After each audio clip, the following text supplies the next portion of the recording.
it is a subject and we have to cram and just passing marks is sufficient for us. Okay, it was like that. But आजकल जो education है obviously improve हो चुकी है. Approximately 15 to 20 days I prepared for that exam.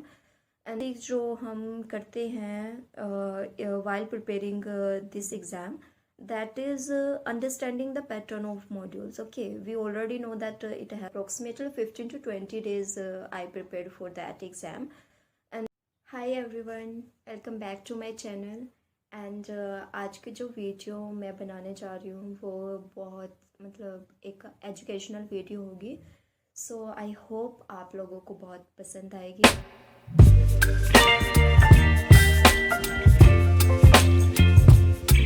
सो आज की जो video है वो IELTS एग्ज़ाम के रिगार्डिंग है कि हम कैसे अपना स्कोर जो है वो इम्प्रूव कर सकते हैं.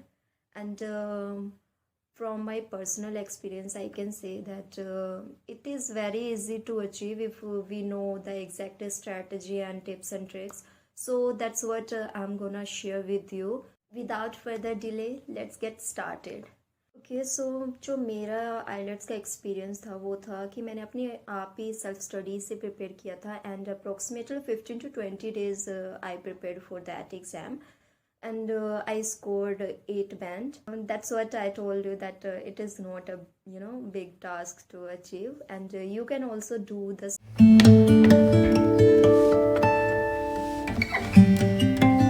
मैं बात करना चाहूँगी कि रीजंस क्या हैं जो मतलब हम अपने डिज़ायर बैंड नहीं ला पाते. अब desired band here it means like हर किसी के लिए अपने dream band, they have their own dream band. Like for me mine was like, okay, I have to I have to get at least 8+ band. But okay fine. And कुछ लोगों के लिए सिर्फ होता है कि चलो 6 6.5 भी आ गया जो मिनिमम रिक्वायरमेंट है तो वो भी बहुत सफिशिएंट है. तो ये आप अपने हिसाब से चूज़ कर सकते हैं. बट जो मैं आज जो टिप्स एंड ट्रिक्स बताऊंगी तो उसके हिसाब से आप डेफिनेटली एक या फिर उससे ज़्यादा बैंड इम्प्रूव करोगे.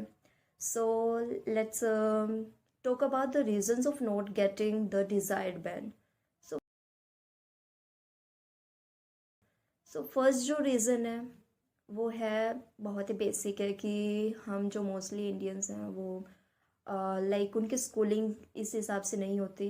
Like for me I was like English was like okay it is a subject and we have to cram and just passing marks is sufficient for us. Okay, it was like that. But आजकल जो education है obviously improve हो चुकी है. But फिर भी मैं कहना चाहूँगी कि स्कूलिंग भी एक रीज़न है इसका. Second reason is carelessness. क्या होता है कि जब हम बचपन में जैसे हम पढ़ते थे, हमारा एक सब्जेक्ट होता था इंग्लिश, तो हम उसको क्या कंसिडर करते थे कि ओके ये एक सब्जेक्ट है और हमें पता ही नहीं होता था कि आने वाले टाइम में इसकी इम्पोर्टेंस क्या है. राइट, उस टाइम पे हम ध्यान नहीं देते अपने स्टडीज़ पे तो हम मिस्टेक्स करते हैं और हम भूल भी जाते हैं. ओके ठीक है, टेंसेस का क्या है, अभी तो है, चलो एग्ज़ाम ही तो पास करना है. राइट, ये हम सब सोचते हैं. Last but not least I would say lack of communication. It means अब जैसे हिंदी है हमारी मदर टंग है तो हम जो है बात करते हैं राइट डेली बेसिस पे, तो हमें हिंदी कभी नहीं भूल सकते. बट ऐसा इंग्लिश के साथ नहीं है because it is a secondary language and we don't have people around us to speak with. Right,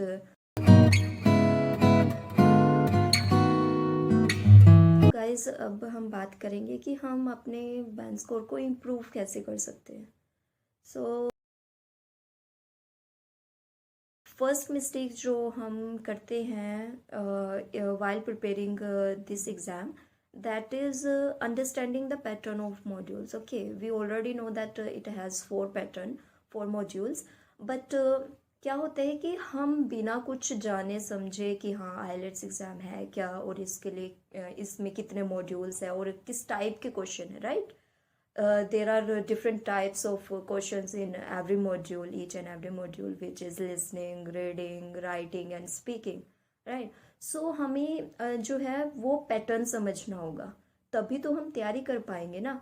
अगर मान लो हम ऐसे ही बिना कुछ जाने समझे तैयारी करे जा रहे कि हाँ ये भी पढ़ लेते हैं, ये भी पढ़ लेते हैं, या फिर ये प्रैक्टिस कर लेते हैं, तो हमारी पूरी तैयारी ही गलत वे में है, right? So understanding the pattern is the most important thing. Okay. Second is time management. Well guys, this is very funny, but you know what, time management बहुत ही important है, not even for this exam, for everything.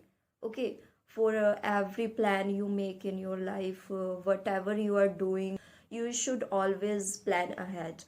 Okay, so मैं ये कहना चाहूँगी time management के लिए आप क्या सिर्फ एक ही मॉड्यूल पर ध्यान मत दीजिए। ओके, हर एक मॉड्यूल को मतलब समझिए और उसको एक पर्टिकुलर टाइम दीजिए, because each and every module has its all equal importance in this exam, so you can't neglect any one. Third जो मेरी टिप्स है वो इसी से रिगार्डिंग है कि आप हर एक मॉड्यूल को प्रैक्टिस कीजिए। Give your time to each and every module, okay, and do practice, because practice always makes a man perfect, and it is seriously, I don't know about the perfection, but it can help you to achieve your desired band, so why not? Fourth and last for this video, the fourth tip is that be consistent. Okay, don't think okay कि भी हाँ आज मेरे listening में ना 9 band आ चुके हैं तो अब तो मुझे लिसनिंग करने की ज़रूरत ही नहीं है। ऐसा मत कीजिए प्लीज़। जब तक आपका एग्ज़ाम है भले ही आप 15 से 20 दिन प्रैक्टिस कीजिए। ओके, मैंने बहुत सारे स्टूडेंट्स को सुना है कि वो सिर्फ 1 वीक की प्रैक्टिस, इवन 3-4 डेज की प्रैक्टिस में भी बहुत अच्छा स्कोर करते हैं, और ऐसे बहुत सारे एग्जाम्पल्स हैं। सो आप अपने अकॉर्डिंग, अपने पेस के अकॉर्डिंग आपका कैसे चल रही है स्पीड, और आप कैसे हो अपनी स्टडीज़ में, because you are your own जज। Okay, you know that what mistakes you are doing, so just analyze, okay, and be consistent with the process of practicing. As there is a say, right, consistency is the key to success. So I hope आपको ये video बहुत पसंद आई होगी, and आगे भी आने वाली videos में बहुत सारे educational plus travel and many more beauty tips, और माइट बी समथिंग एल्स, जो भी मुझे अगर आइडियाज़ पसंद आए जो मुझे लगा कि आपके साथ शेयर करने हैं तो मैं लेकर आती रहूँगी guys. And please do like, share, comment and subscribe to my channel if you haven't done yet. So see you and मिलते हैं अपने नेक्स्ट व्लॉग में।